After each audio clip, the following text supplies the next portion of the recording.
안녕하세요, 여러분. 저는 올해로 환감이 조금 넘은 여자입니다. 제가 이곳에 글을 사연을 남기게 된 이유는 너무나 기가 막히고 코가 막히는 일을 겪었기 때문인데요. 인과 응고라는 말이 있죠. 사람은 결국 죄를 짓고는 못 사는가 봅니다. 저와 제 아들 눈에 피눈물 나게 하고 대못을 박더니 결국엔 자신의 인생도 산산조각 난 것을 보았거든요. 지금도 생각하면 화가 부글부글 끓지만 그래도 이렇게 사연이라도 보내보면 속이 후련해진다고 해서 용기를 내어봅니다. 앞으로 제 남은 인생은 조금 더 홀가분한 마음으로 살아가고 싶어서요. 그럼 지금부터 저희 집안에 있었던 아주 황당하고 기막힌 사연을 털어놓아 보겠습니다. 저는 일찍이 남편을 잃었어요. 남편은 40대에 고혈압과 당뇨가 있어 약을 복용하고 있었는데 공장에서 고된 일을 하면서 그만 쓰러지고 말았는데요. 산재 처리도 잘 되지 않던 시절이라서 아이 둘을 데리고 너무 힘들게 살아갔어요. 남편의 허망한 죽음 앞에 남편이 다니던 공장의 사장을 상대로 저는 고소를 하려고 생각을 또 해봤는데 생각보다 이 싸움이 너무나도 길고 돈도 많이 드는 길이라 제가 중도에 포기하고 말아버렸네요. 당장에 먹고 살 길을 찾는 것이 더 급했었거든요. 남편이 살아있을 때에는 집에서 부업이나 조금씩 했고 가끔 알바로 아는 사람 공장에 가서 미싱을 조금씩 하면서 아이들의 학원비나 조금 벌었었어요. 남는 돈으로는 남편 옷도 가끔 사주고 제가 좋아하는 립스틱도 샀고요. 하지만 사내 아이 둘을 키우면서 집에 사는 부업만으로 가정을 꾸려가는 것은 어린 반푼어치도 없었습니다. 연년생 아들 둘이 중학교를 다니고 있었을 때이니까 얼마나 들어가는 돈이 많았겠어요. 먹는 것부터 시작해서 학원비며 생활비며 먼저 그렇게 가버린 남편을 엄청나게 원망한 적도 있었습니다. 혼자 그렇게 모든 것을 다 내버려 두고 가버리면 남은 사람들은 어떻게 사느냐고요. 하지만 아무리 원망을 하고 미워해봐도 다시 살아 돌아오지는 않더군요. 그때부터 생활전선에 뛰어들어야만 했습니다. 제게는 슬퍼할 시간도 아플 시간도 허락되지 않았죠. 아무것도 가진 것이 없는 상태에서 제가 처음 도전한 일은 식당 일이었어요. 아줌마들이 대부분 처음 일을 시작할 때 가는 곳이잖아요. 설거지와 반찬을 만드는 일을 도맡아 하는 곳이었는데 세상에 어찌나 바쁘고 정신이 없던지 하루 종일을 일해도 쉴 시간조차 제대로 없더라고요. 제가 체력도 강한 편이 아니었는지라 일주일 만에 병이 나서 가게를 하루 쉬겠다고 했더니 바로 저를 자르더군요. 세상은 제가 생각한 것보다 훨씬 더 엄격하고 냉정했습니다. 그 후로 미신 공장으로 들어가 일도 해봤지만 제 수준이 그렇게 잘하는 수준이 아니라 돈벌이도 제대로 되지 않았고 친구를 따라서 부품 조립 공장 같은 곳도 들어가 봤어요. 하지만 그 역시 하루 종일을 고정된 자세로 서서 하는 일이라 제 체력이 뒷받침해주지는 않더라고요. 연로하신 시어머니가 주셨던 생활비도 거의 다 바닥이 난 상태로 절망하며 하루하루를 보내고 있던 차에 아는 지인이 보험일을 소개시켜 주셨습니다. 열심히만 하면 충분히 혼자 몸으로 아들 둘 데리고 잘 살 수 있다고요. 남들 눈 의식하지 말고 열심히 한 우물만 퍼보라고 하셨어요. 처음에는 제 성격에 과연 그런 일을 할 수 있을까 싶었지만 사람이 막다른 골목에 처해지자 이것저것 생각할 겨를도 없더군요. 무엇보다 제 앞에 있는 두 아들들을 잘 키워내려면 돈이 필요했으니까요. 저는 자의 반 타의 반으로 보험 설계사 일을 시작하게 되었습니다. 그때가 벌써 20년도 더 된 일이네요. 보험 설계사 일은 생각보다 쉽지 않았어요. 고객 명단을 정하고 일일이 전화를 하고 약속을 잡고 또 그 약속 장소에서 보험에 가입까지 시키고 유지를 해야 되는 일인데 이게 어느 것 하나도 쉬운 일이 없었습니다. 처음에는 몇몇 지인들이 제가 남편을 갑자기 떠나보내고 혼자 살려고 하는가 보다 해서 도와준다는 셈 치고 가입해주기도 했는데요. 이런 사람들 몇 명 빼고는 전혀 고객들을 유치하기가 하늘의 별 따기였습니다. 모르는 사람들에게 먼저 말을 거는 일도 쉽지 않았지만 거기에 보험 이야기를 꺼내면 보통의 사람들은 약간 멀리하려는 경향들이 있어요. 그래서 진짜 우러나와서 하는 행동도 괜히 다 이런 보험일 때문에 그렇다고 생각을 해버리더라고요. 일종의 선입견 같은 것이었죠. 저는 이런 것들에서 벗어나기 위해서 보험을 가입하지 않은 사람들에게도 평소와 똑같이 행동하고 연락해주고 챙겨주었습니다. 지나가다 맛있는 붕어빵이 있으면 사다가 일일이 나눠주었고 안부 연락도 자주 했고요. 그래도 처음 1년간은 정말 너무나도 힘든 나날들이었어요. 언젠가 한 번은 글을 시작하고 얼마 지나지 않아 오랜만에 연락한 친구에게서 모진 말을 들었답니다. 제가 전화를 걸자마자 보험 때문에 걸었느냐고 하면서 자기는 필요 없다고 전화를 확 끊어버리기에 너무 속이 상해 집에서 소주 한 잔을 마시고 있었어요. 그걸 본 큰아들이 많이 속상해하며 제게 말하더군요. 엄마 힘들지? 우리 때문에 엄마가 너무 힘든 것 같아서 마음이 안 좋아. 엄마 나나 학원 안 다녀도 돼요. 예전처럼 그렇게 안 살아도 돼. 내 방 없어도 돼. 엄마가 힘들지 않게 살면 난 그게 더 좋아. 우리 큰아들이 최고네. 엄마 생각하는 마음은? 근데 아들아, 엄마는 너희들을 잘 키워야 할 의무가 있어. 그리고 그렇게 해야 엄마가 살아가는 이유가 되고 너희들이 있기 때문에 엄마도 더 강해지는 거야. 엄마 너희들 때문에 사는 건데? 그래도 엄마가 이렇게까지 힘들게 하는 건 나는 싫단 말이에요. 엄마가 남들한테 무시당하는 것도 싫고요. 그냥 엄마는 예전처럼 집에서 저희 간식 만들어주시고 집에서 일하셨으면 좋겠어요. 몇 년만 기다리세요. 그럼 제가 돈 많이 벌어서 꼭 엄마 편하게 해드릴 거예요. 알았죠? 중학생이었던 큰아들은 남들보다 빨리 철이 들었었어요. 어렸을 때부터 의젓하고 말썽 한번 부리지 않던 녀석인데 어쩌면 엄마를 생각하는 마음이 이리도 깊었을까요? 자신보다 항상 저를 먼저 걱정해주고 챙겨주는 큰아들이 마치 남편을 쏙 빼닮았다는 생각을 했었습니다. 반면에 큰아들과 한 살 터울인 작은아들은 정반대의 성격이었어요. 자기중심적인 부분도 많았고 마음에 들지 않는 것이 있으면 그대로 표출하고 참지 못했었죠. 그래서 학교에서도 가끔씩 친구들과 싸워서 말썽을 일으킨 적도 있을 정도였습니다. 너무나도 다른 두 아들을 보면서 서로가 없는 부분을 조금씩 떼어가졌으면 좋겠다고 늘 남편하고 얘기했었어요. 큰아들은 너무 착하고 철이 들어서 자기보다 다른 사람을 더 배려하니까 세상을 살아가는데 힘들 것 같았고, 작은아들은 너무 표출을 많이 하는 스타일이라 사회생활을 하기에 또 힘들 것 같았고요. 딱 둘이 반반에 섞어 놓으면 가장 이상적인 모습이 나올 텐데 말이에요. 자식들이 어디 부모 마음대로 되나요? 한 배에서 나와도 이렇게나 다르게 크고 있는데요. 각자 나름대로의 성격과 삶을 인정해 줄 수밖에요.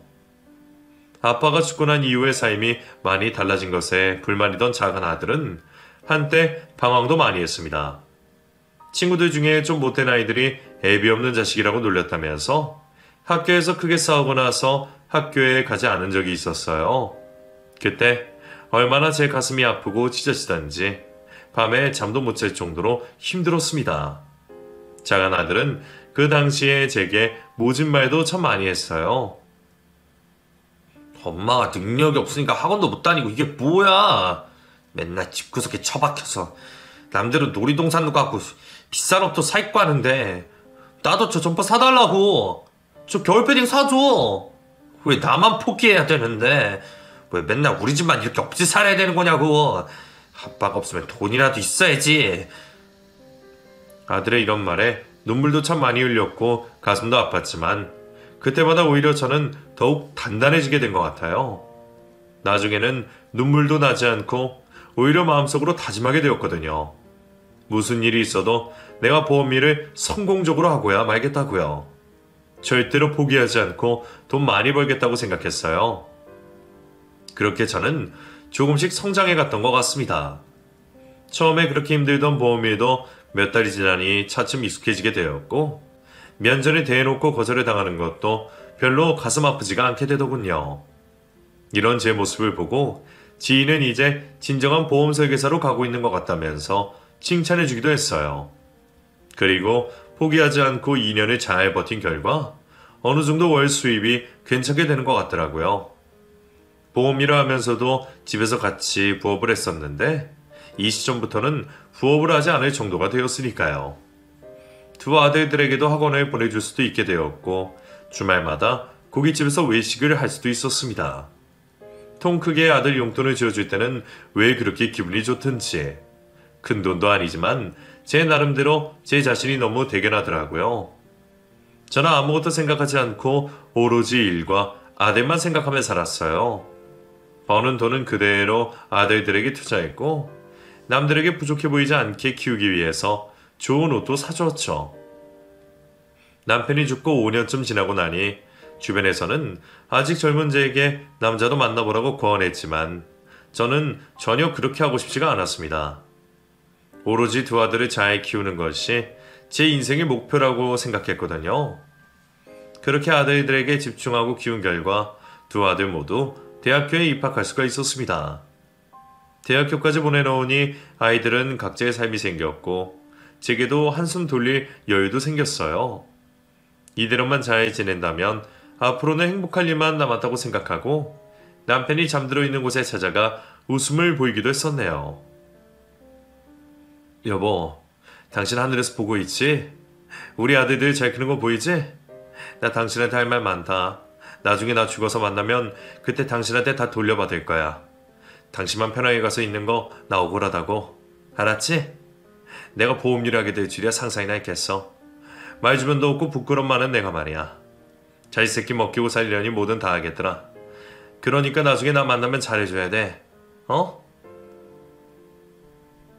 남편에게 마음속으로 속삭이며 저도 어린아이처럼 칭찬받고 싶었던 것 같아요. 그동안 힘들었던 삶을 보상받고 싶은 마음도 있었고요. 아무 대답은 들을 수 없었지만 그래도 가끔 잠들어 있는 남편을 찾아가 이렇게 마음속으로 할 말하고 나면 기분도 좋아지고 후련해지더라고요. 두 아들들은 그 후로 군대도 다녀오고 각자 자신의 꿈을 위해서 달려갔습니다. 큰아들은 자신의 성격처럼 안정적이고 평온한 공무원 시험을 준비했고 저돌적으로 도전적인 정신이 컸던 작은아들은 대학교를 중퇴하고 장사를 해보겠다며 알바를 해서 돈을 모으기 시작했어요. 저는 무엇이든 자신들의 인생을 책임질 나이이기 때문에 아들들의 의견을 존중해 주었습니다. 몇 년 후 큰아들은 공무원이 되었고 작은아들은 작은 가게를 하나 차리게 되었죠. 그때가 제 나이 50대 초반쯤이었는데 얼마나 기분이 좋았는지 작은아들의 가게 개업식 날 덩실덩실 춤이라도 추고 싶은 마음이 들더라고요.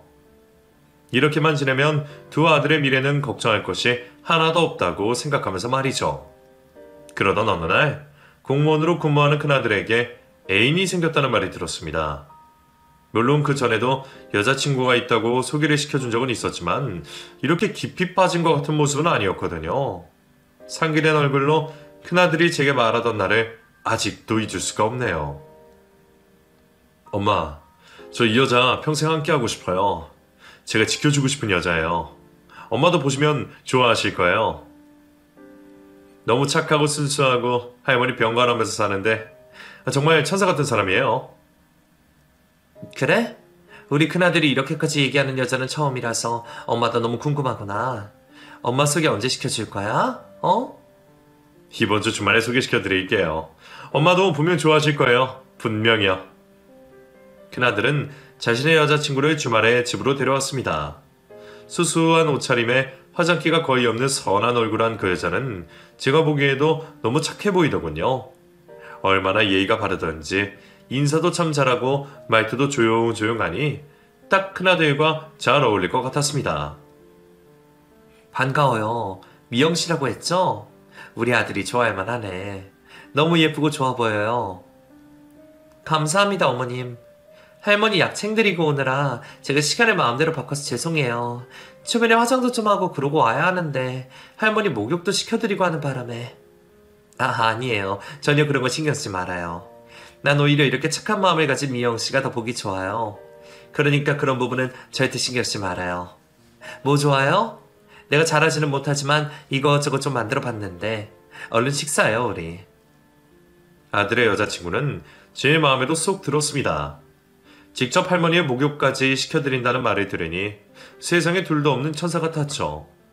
만약 나중에 저도 아프게 되면 절대로 모른 척 하지는 않겠구나 하는 생각도 들면서 마음이 든든해지기도 했고요.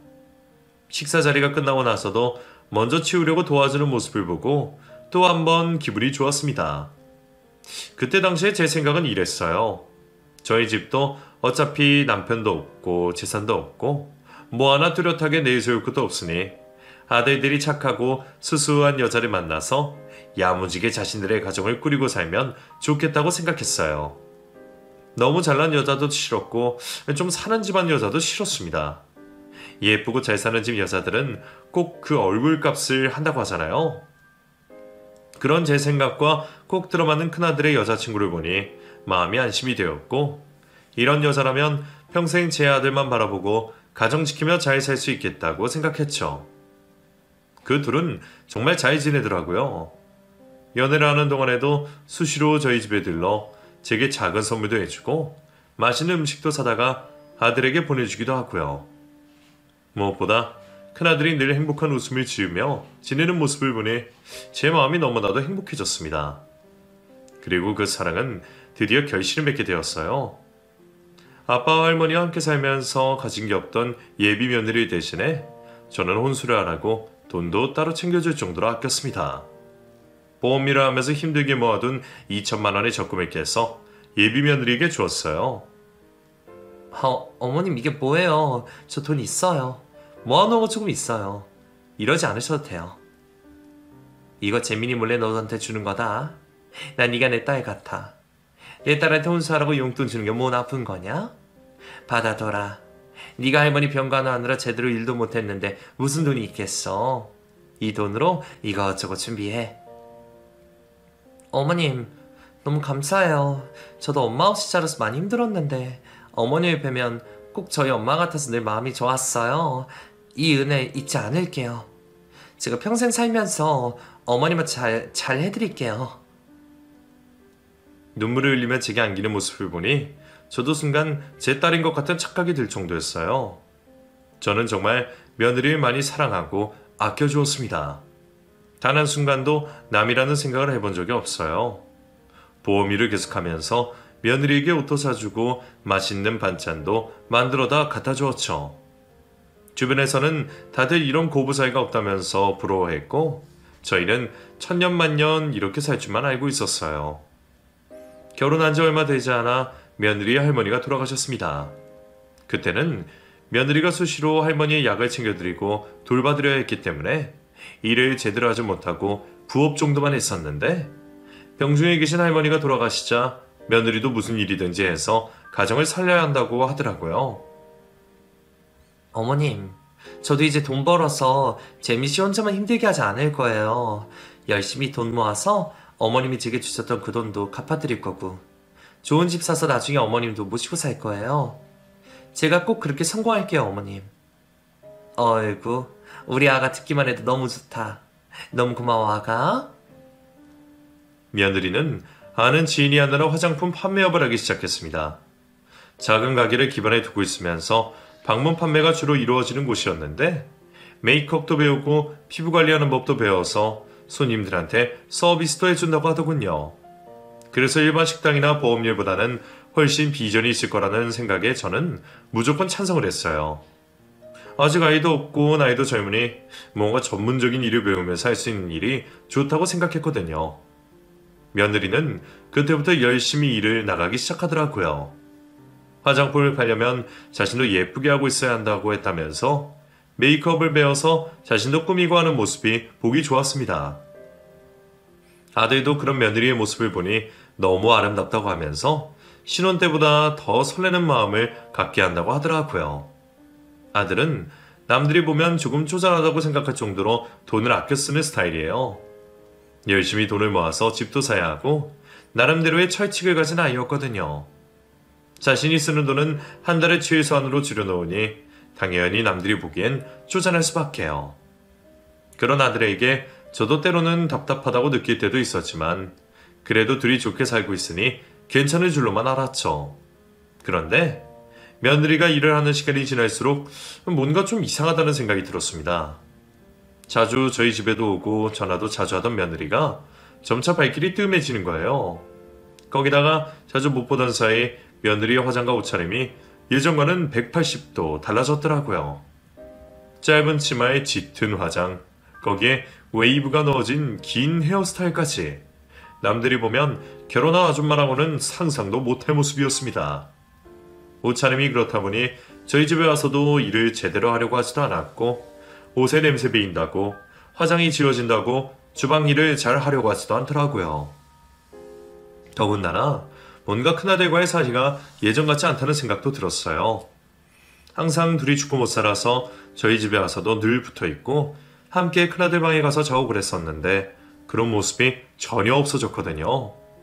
하물며 며느리는 저희 집에서 자고 가는 일도 거의 없어지고 귀엽고 혼자 집에 가서 자고 오곤 하더라고요. 물론 집이 그렇게 먼 거리는 아니었지만 예전에는 저희 집에서 다 같이 술도 한잔 마시고 자고 가기도 하고 그랬었거든요. 명절 음식을 만들고 나서도 자신의 집에 가서 잠을 자고 오겠다던 며느리가 저는 좀 이해가 되지 않았습니다. 어머니, 저 집에 가서 좀 자고 올게요. 이 사람은 여기서 잔다고 하니까 저 혼자요. 응? 아니, 내일 제사 지내야 되는데 왜 혼자 집에 가서 잠을 자고 와? 아, 제가 마법에 걸리기도 했고 이 사람 방 침대가 좀 불편하고 좁았어요. 사람이 자면 편하게 자야죠. 일도 좀 할 것도 있고. 아무튼 내일 아침 일찍 오면 되잖아요. 어머님 차례상 차릴 때 늦지 않게 올게요. 걱정 마세요. 글쎄, 명절 연휴에 혼자 그렇게 꼭 잠을 자고 오겠다니 내가 할 말이 없긴 한데. 아휴. 며느리는 기어코 집에 가서 잠을 자고 오겠다고 했어요. 그날 며느리가 가고 난 후 큰아들은 뭔가 뾰루퉁한 표정으로 못 마시는 술을 몇 잔 마시고 일찍 잠이 들더군요. 그 모습을 본 작은 아들은 형네 부부가 뭔가가 이상하다고 하면서 형수가 변한 것 같다고 했습니다. 물론 저도 그런 느낌을 받긴 했지만 인정하고 싶지는 않았던 것 같아요. 작은 아들의 말에 말 조심하라고까지 하면서 발끈했던 기억이 나네요. 그 후로도 며느리의 행동은 점점 더 심해졌습니다. 이대로 두었다가는 뭔가 큰일이 생길 것만 같다는 생각이 들어 제 생일에 저희 집에 온 며느리에게 얘기를 해본 적도 있었어요. 얘 아가, 옷차림이 너무 심한 거 아니니? 화장도 그렇고 그 일 하려면 다 그런 거야? 어머, 어머님, 사람이 사회생활 하려면 이 정도는 해야죠. 게다가 저희는 방문 판매도 하고 서비스를 해줘야 하기 때문에 보여지는 게 얼마나 중요한데요. 어머님도 보험일 하시니까 그런 거 잘 아시잖아요. 손님 상대하는 게 어떤 건지.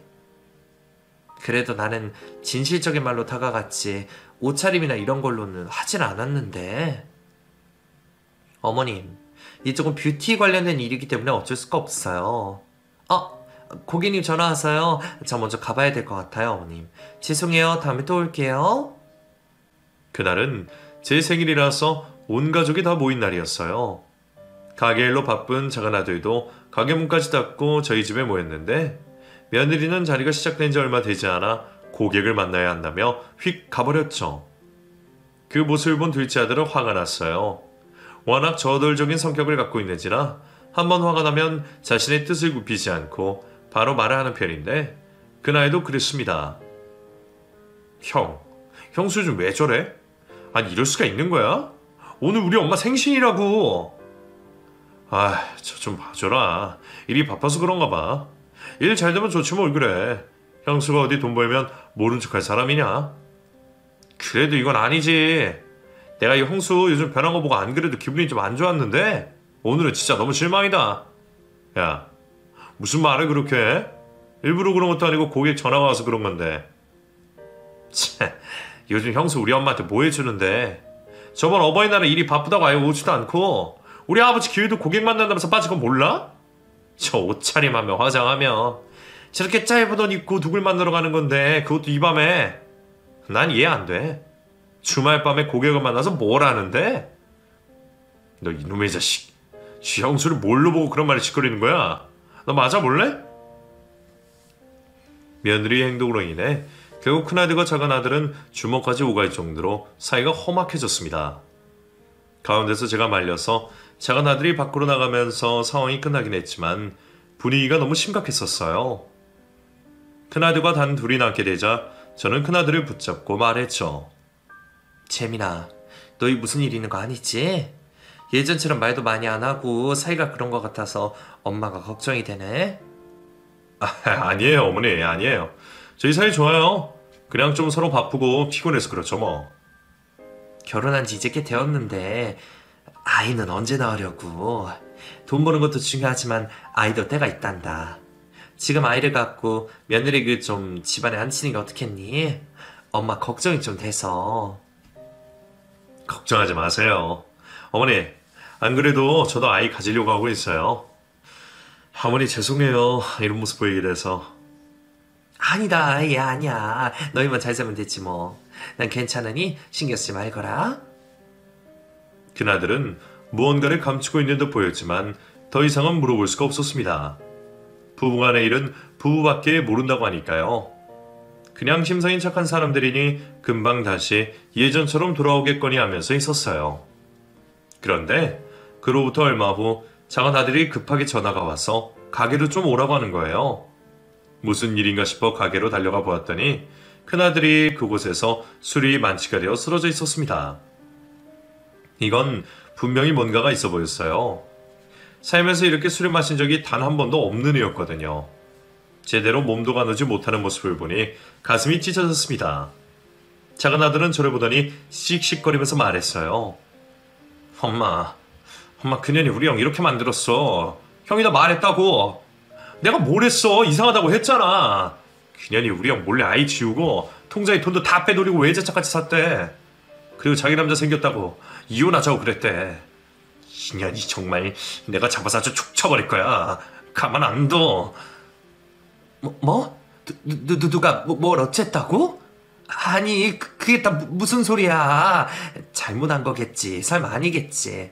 니네 영수가 그럴 사람이 아니잖아. 아직도 모르겠어 엄마? 그년이 우리 형 완전히 바보로 만들고 이용한 거라고. 천에 버림받으련 저죽이련. 저는 그 순간 다리에 힘이 풀려 바닥에 주저앉아버리고 말았어요. 이런 청천벽력 같은 일이 제게 있으리라고는 상상도 하지 못했거든요. 얼마나 기가 막히던지 하늘이 노래지는 것 같았습니다. 그나들은 술에 취해 뭐라고 얘기를 하는데 나중에는 엉엉 울면서 죽고 싶다고까지 하더라고요. 나 죽을래. 죽고 싶어. 이렇게 살아서 뭐해. 내가 뭘 잘못했다고 나한테 이래. 난 그저 아이 낳고 평범하게 살고 싶었던 거라고. 어머니 죄송해요. 죄송합니다. 착하디 착한 큰아들이 이렇게까지 얘기하는 모습을 보니 제 가슴에는 피눈물이 쏟아지는 것 같았습니다. 가슴이 너무 아프다 못해 숨이 턱 막히는 느낌이었어요. 작은 아들은 당장에 며느리에게 전화를 걸었지만 전화가 연결이 되지 않았고 급기야 큰아들의 집으로 쫓아갔어요. 며느리를 잡아온다고 하면서 말이죠. 하지만 이미 며느리는 자신의 옷가지를 싸서 집을 나가버린 상태더라고요. 온데간데 없이 찾을 수가 없었습니다. 그날 밤이 어떻게 지나갔는지 모르게 가게 안에서 뜬 눈으로 밤을 지새운 저와 아들들은 정말 진이 빠져서 아무것도 하지 못하겠더라고요. 새벽에 일어나 숙취에 힘들어하며 구토로하는 큰아들에게 저는 얼른 콩나물국을 끓여주었어요. 얼른 이거 먹어. 얼른 먹어야 살지. 너 이대로 죽을 거야? 엄마 죽는 걸 보려고 그래? 일단 먹어보고 정신 차리고 뭘 하든지 해보자. 어머니 죄송해요. 재벌 2세한테 갔어요. 저랑 사는 게 지긋지긋하대요. 재미도 없고 쪼잔한 놈이라고 질린대요. 할머니한테 그렇게 질리면서 살았는데 또 이렇게 살기 싫대요. 돈 펑펑 쓰면서 행복하게 살 거래요. 저 어떡해요. 어떡해. 아니 그게 도대체 무슨 말이야. 아니 어떻게 너한테 이런 일이 있을 수가 있단 말이야. 어떻게 착하디 착한 너한테. 큰아들은 그 후로도 한참을 아무 말도 하지 못했습니다. 모든 내막을 알게 된 저는 어떻게든 며느리를 찾으려고 노력해보았지만 어디서도 찾을 수가 없었어요. 작정하고 도망한 여자를 어디서 찾겠어요. 사람을 시켜서 찾아볼 생각도 해봤지만 그렇게 해서 찾는데 뭘 하겠습니까? 그나들한테 또 상처만 줄 것을요. 빨리 잊고 살아가는 것이 정답이라는 결론을 내리고 큰아들의 집으로 들어와서 살게 했어요. 큰아들은 너무 힘들어했습니다. 곁에서 지켜보던 저도 가슴이 찢어졌어요. 쪼잔한 소리 들으며 모아둔 돈 2억 가까이를 모두 다 잃은 것은 물론이고 자신의 아이까지 몰래 지어버린 여자를 용서할 수가 있을까요? 몇 달의 시제처럼 아무 말도 하지 않고 왔다 갔다만 하던 큰아들은 자신의 방에서 밤새 울고 있었습니다. 그 모습을 보고 저도 같이 울었고요. 제게는 한참이 지나서 말을 했는데 며느리는 큰아들에게 따로 연락해서 빨리 이혼 좀 해달라고 성화를 했답니다. 자기가 재벌 이사랑 재혼을 해야 하는데 걸림돌이 된다고 하면서요. 제가 알았더라면 거기에 가서 그 며느리년의 머리카락을 다 뽑아놓는 건데 어째 이렇게 큰아들은 바보같이 착한 건지 답답하기까지 했습니다. 그래놓고 매일매일을 잠도 제대로 못 자고 반송장처럼 다니는 아들의 모습을 보니 가슴이 미어졌어요. 저는 그런 아들과 함께 정신과에 상담까지 받으러 다녔어요. 너무나 믿는 사람에게서 받았던 상처와 배반은 쉽게 해결이 되진 않더라고요. 몇 달, 아니 몇 년이 지나도 그 상처는 아물지 않았어요. 그냥 눈 뜨면 그날 정해진 삶을 살아갈 뿐이었죠. 그로부터 5년이 지났습니다.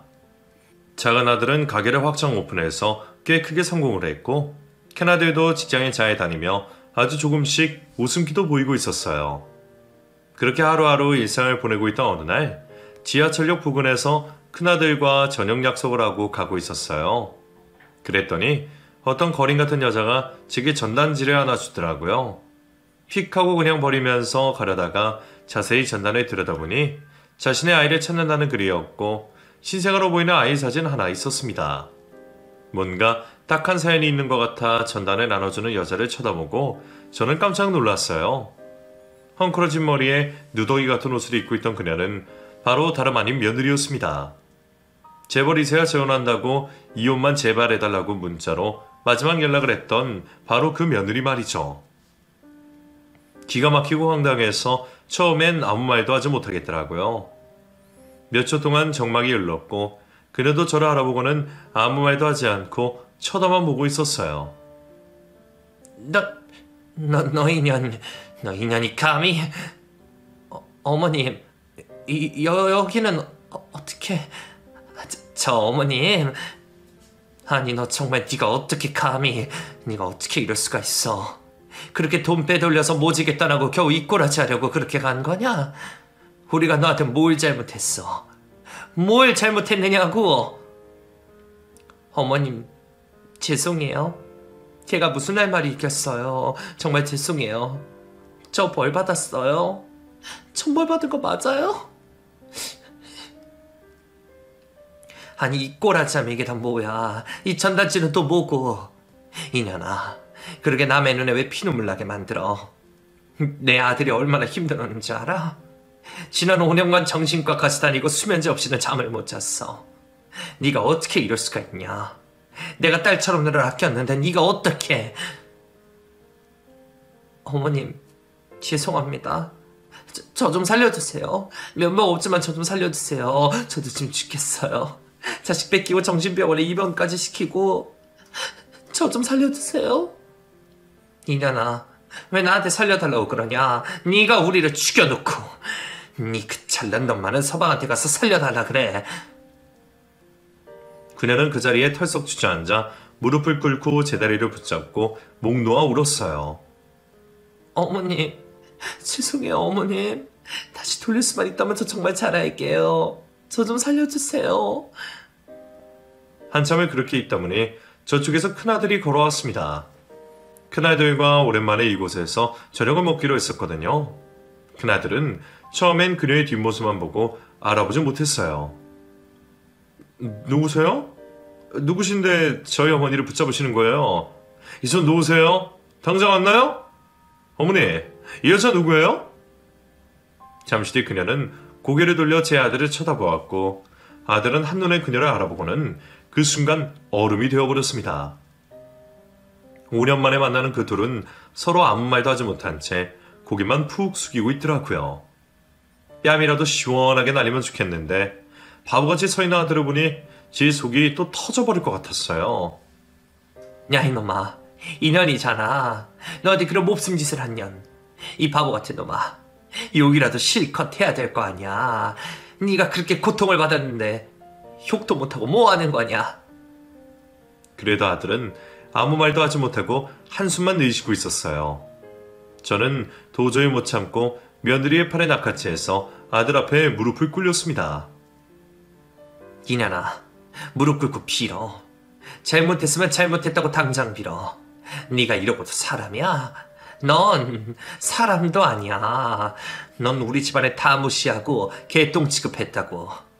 어떻게 네가 우리 아들 인생을 이렇게 망쳐놓냐? 어떻게? 며느리는 아들 앞에 무릎을 꿇고 고개를 땅 앞에 파묻고 소리내어 울기 시작했습니다. 아무 말도 하지 못한 채 계속 그렇게 큰 소리로 울기만 하고 있으니 주변에 지나가던 사람들이 모여들었고 난리도 아니었어요. 한참 시간이 지나고 나서 며느리는 아들에게 말하더군요. 미안해. 정말 미안해. 내가 죽이려냐? 그렇게 당신한테 몹쓸하고 나서 나도 똑같이 당했어. 역시 사람은 제 짓고는 못 사나 봐. 이제는 내 아이까지 못 보고 정신병자 취급까지 받았어. 내가 미친년이지. 저기 나 1억 있어. 그거 당신 줄게. 그렇게라도 하고 싶어. 나 그렇게라도 해야 발 뻗고 잘 수 있을 것 같아.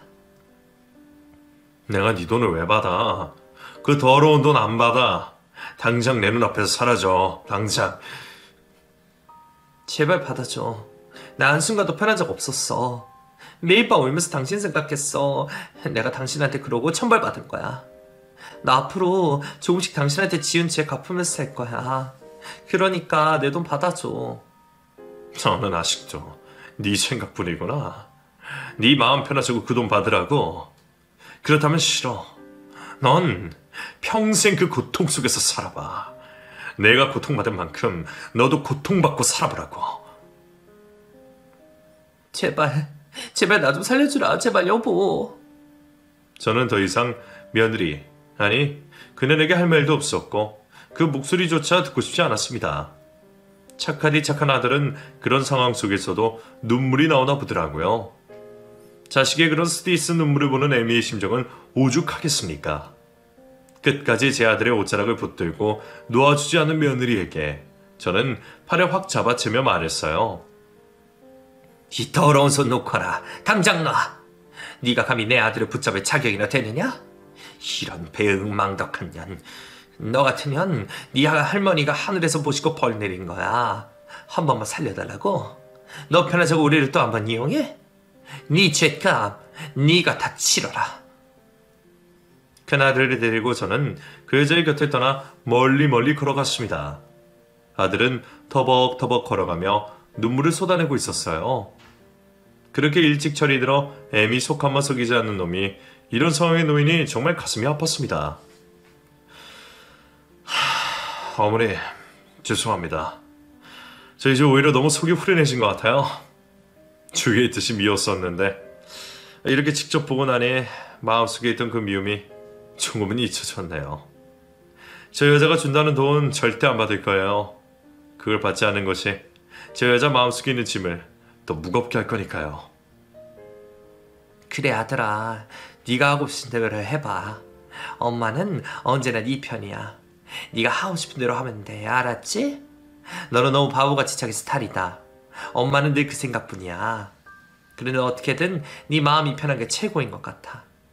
억지로 엄마가 해줄 수 있는 일은 없으니까. 저희는 그날 세상에서 가장 맛있는 음식을 먹었습니다. 따끈한 설렁탕이었는데 그날은 평소에 먹던 것보다 훨씬 더 따뜻하고 맛있었어요. 그날의 일로 인해서 아들과 저는 그렇게 정신적으로 또 한 번 성장하게 된 것 같아요. 집으로 돌아온 후 모처럼 아들과 여유롭게 TV를 시청하고 있었는데 이번에는 작은 아들이 찾아왔습니다. 두 손에는 맛있는 과일을 사가시고요. 제가 가장 좋아하는데 비싸서 잘 못 사먹는 애플망고도 들어있었어요. 작은 아들이 사다 주니 훨씬 더 맛있더라고요. 한결 밝아진 형과 제 얼굴 표정을 보더니 작은 아들이 무슨 좋은 일이 있느냐며 물었어요. 엄마, 형, 무슨 좋은 일 있어? 표정이 밝네. 우리 형 혹시 여자 생긴 거 아니야? 그런 거야? 아이고 이놈아, 형 걱정하지 말고 너나 빨리 장가갈 생각이나 해라. 돈도 좋은데 결혼은 언제 할 거냐 이놈아. 아이, 난 결혼 안 한다고. 세상에 살아보니 너무 못된 여자들이 많은 것 같아서 난 싫어. 절대 싫다고. 형수로 봐. 그렇게 착하고 그러던 여자가 세상에 가장 나쁜 여자로 변했잖아. 아이, 또 그 얘기냐. 형수 얘기 이제 그만하거라. 그년도 자기 죄값 다 달게 받고 있으니까. 어? 형수 만났어? 어떻게 알아 엄마가? 어떻게 하냐고. 어디 있어 그년. 내가 당장 가서 아주 아작을 내버릴 테니까. 됐다 됐어. 네가 아작 안 내도 벌써 아작 났을 테니까. 사람이 제 짓고는 못 사는 법이야. 인과응보라는 말도 있지 않냐. 그러니까 우리는 이제 그만 미워하고 마음을 좀 내려놓자꾸나. 분명히 뭔가 있을 것이라며 계속 말해달라는 작은 아들에게 저는 그저 웃으며 과일이나 먹으라고 했어요. 말하면 당장이라도 달려가 며느리였던 그 여자의 머리채를 다 뽑아버리고도 남을 성격이니까요. 헌데 그런다고 해결이 되나요?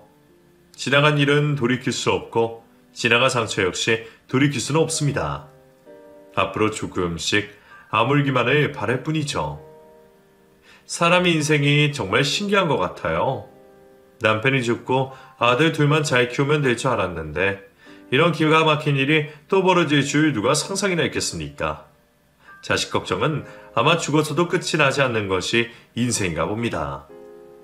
환갑이 넘은 나이에 자식 이야기로 사연을 보내게 될 줄은 꿈에도 몰랐는데 제게도 이런 일이 있긴 하네요.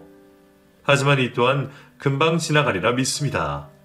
큰아들도 저도 강한 사람이니까요. 부디 잘 이겨내고 또다시 좋은 사람 만나 안정된 가정 꾸리기만을 간절히 기원해보며 이 글을 마치려고 해요. 제 긴 사연 끝까지 들어주셔서 감사드립니다. 혹시 또 좋은 소식 있으면 다시 사연 남기겠습니다.